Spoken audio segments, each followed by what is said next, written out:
صباح الخير، اهلا بيكم. ازيكم؟ عاملين ايه؟ يا رب تكونوا بخير. اهلا بيكم في خواطر ماهي، معاكم ماهي. في الفيديو ده انا هكلمكم عن ريفيو لمشتريات اللي جبتها من بوازير. مشتريات الميك اب جبتها من بوازير اللي في البلد. طبعا كل سكان جدة يعرفوا بوازير ويعرفوا البلد. هو مكان بيبيع منتجات بأسعار أرخص من بره، بس بيبقى فيها ساعات شوية حاجات بكواليتي كويسة. أنا مش من عادتي إن أنا بجيب الحاجات الرخيصة يعني، بس أنا كنت زي ما قلت لكم قبل كده إن أنا في الحاجات الجديدة اللي ما جربتهاش قبل كده بحب إن أنا أجيب بالأول نوع رخيص أجرب فيه، ولو عجبني وتعلمت فيه بجيب بعد كده الغالي، علشان ما بقاش بجرب في الغالي ولو ما عجبنيش أو ما عرفتش استخدمه ارميه يعني، فبيبقى حرام.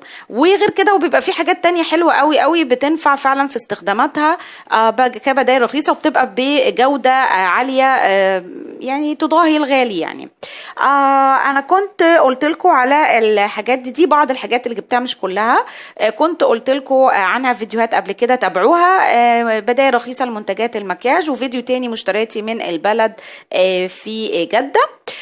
فتابعوهم وشوفوها، وشوفوا الفيديو ده كمان الاخر علشان اقول لكم رأيي في الحاجات، بعض الحاجات دي مش كلها، في الحاجات دي اللي جبتها منه. اول حاجة عايزة اتكلم عنها هي الباودر دي. الباودر دي انا كنت جبتها، شوفوها في فيديو مشترياتي من البلد في جدة.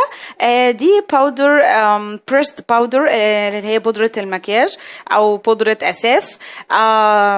بصراحة انا كنت جايبة قبلها واحدة تانية من لوريال، فطبعا غالية بتاعت لوريال جدا. جبتها من وجوه من مول العرب في مصر.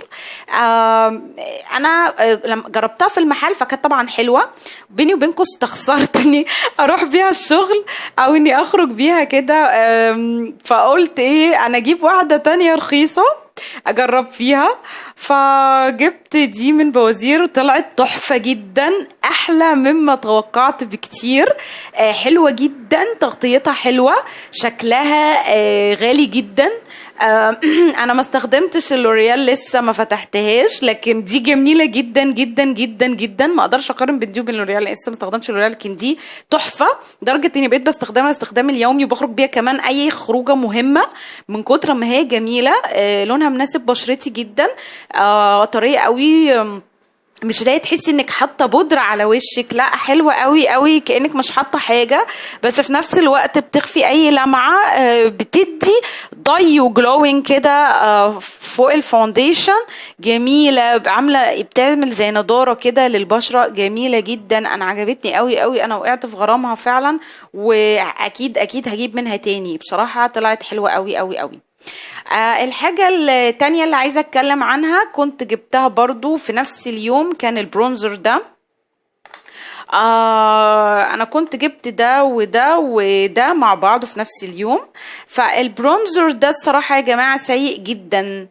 انا اساسا عمري ما استخدمت برونزر في حياتي، وبحس ان هو ملوش لازمه، معرفش ليه يعني. بس قلت اجرب برونزر وفكرته وكده. الصراحه مش عارفه، هو ده يمكن طلع مش برونزر ولا ايه، بشع وحش جدا. طبعا اللون ده غامق اسود يعني، هو ولا نفع كونتورينج، ولا مش عارفه، وانا اللي مش عارفه اعمل كونتورينج، ولا مشكلته هو وحش قوي. اللون اللي في الوسط ده كمان طلع بشع، ما حسيتش اداني اي افكت. الاخير ده ولا كأنه برضو باين، كأنه باودر يعني، مش باين بصراحة. ما عجبنيش خالص البرونزر باليت دي، زي الزفت. سوري مع الكلمة يعني، ما عجبتنيش خالص يعني، وحشة قوي. مش عارفة هو المشكلة فيا ولا فيه. فأكيد المنتج ده مش هجيب زيه، وغالبا هرميها في الزبالة يعني، أساسا ما عجبتنيش خالص يعني. الحاجة التالتة اللي عجبتني من بوازير برضو، دي بقى دي الحاجة التالتة، دي بقى عجبتني جدا جدا. ده ليب لاينر. هو طبعا يعني التيكل زي شايفين استخدمته كتير وحلو قوي، لونه طلع حلو ومناسب ليا، جميل لما بتحددي بيه، بس هو محتاج يتبرع عن كده يعني، بيحدد حلو من غير ما تحسي ان هو ملطخ كده.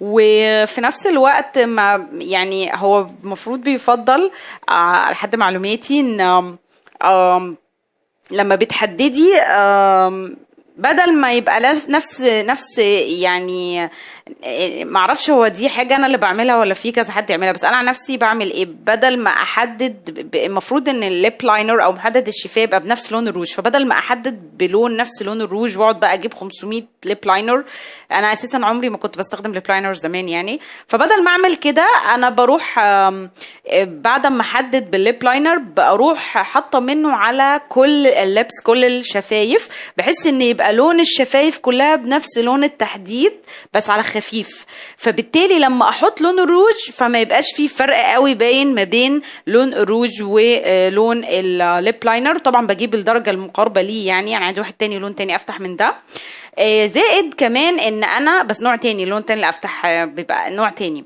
زائد كمان ان انا ده بيخلي الروج او على حسب ما انا فعلا لاحظت الروج فعلا او ملمع الشفاه اللي انت حطاه او احمر الشفاه اللي انت حطاه بيقعد فتره اطول، معرفش ازاي، او يمكن بقى هو لما بتمسح بيبقى اللون ده اللي موجود، لكن المهم ان الحركه دي حلوه جدا، فانا لقيته حلو، هو لونه بيبقى حلو كمان على الشفايف، ممكن تخرجي بيه لوحده عليه بس ملمع شفاف او فازلين او مرطب بس عشان يديله لمعه لانه مات، لكن الصراحه هو عجبني، هو مكتوب عليه اهو ان هو مات، فلو عايزاه مات هو شكله حلو، لكن انا عشان شفايفي بتشقق وفيها شويه جفاف فلازم ارطبها من الافضل، فممكن ارطبها قبل ما احطه لو انا عايزه احافظ على لونه المات، او ممكن فوقيه فبيدي لمعه حلوه، فبصراحه ده عجبني جدا جدا.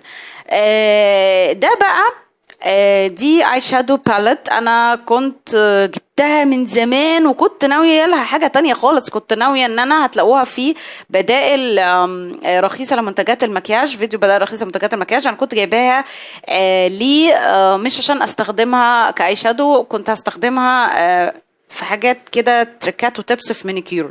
اللي حصل ان انا ما عملتش كده واتركنت فتره كده شويه، بعدين ما كانتش اتفتحت طبعا، بعدين قررت ان انا اجرب منها الالوان الفاتحه، فلما جربت اللي هما اللونين دول الصراحة هو يعني أغمق سنة من اللي باين في الكاميرا، بس الصراحة طلعوا حلوين قوي قوي قوي قوي قوي كتكتشر كفينيشنج، شكلهم النهائي بتشالوا بسهولة، ما بيعملوش أي حساسية، حلوين جدا، فبصراحة اكيد انا هستخدمكم اي شادو وهجيب منه تاني، خصوصا اللونين دول لان بجد طلعوا حلوين قوي.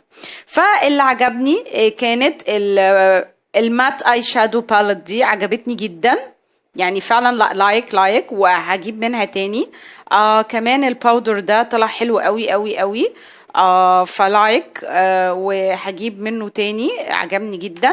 كمان الليب لاينر ده طلع حلو، ودول فعلا يعتبروا نقدر نقول ان احنا نقدر ان احنا نستخدمهم كمنتجات بدائل رخيصة او تكون مساعدة جنب منتجات تانية الميك اب، سواء كان باودر او اي شادو او ليب لاينر، ممكن تستخدميهم في حاجات زي ما نقول كده حاجات كل يوم الافري داي والبهدلة، علشان ما يبقاش بيستهلك قوي من الغالي. لو انت يعني عايزة البادجت بتاعتك محدودة او عايزة توفري فيها شوية، لكن ده بصراحة كان سيء جدا جدا، التلاتة دول لايك، لكن بصراحة ده ديسلايك وحش قوي، وما اعتقدش هجيب منه تاني، وبتهيالي مش عارفه اعمل بيها ايه اساسا.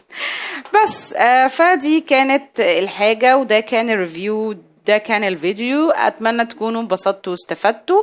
لو عندكم اي استفسار عن اي حاجه او اي افكار في الريفيو اضيفها، اكتبوا لي تحت في التعليقات، واي استفسار عن اي حاجه، اي سؤال، اي تعليق عندكم اكتبوا لي تحت في التعليقات. ما تنسوش تعملوا لايك للفيديو، اعملوا سبسكرايب، هنا هتلاقوا كلمه سبسكرايب بالاحمر، دوسوا على صورتي وزوروا قناه هتلاقوا كلمه سبسكرايب، دوسوا عليها، هتشتركوا في القناة، وما تنسوش تعملوا شير، واشوفكم الفيديو الجاي ان شاء الله مع خواطر ماهي. باي باي.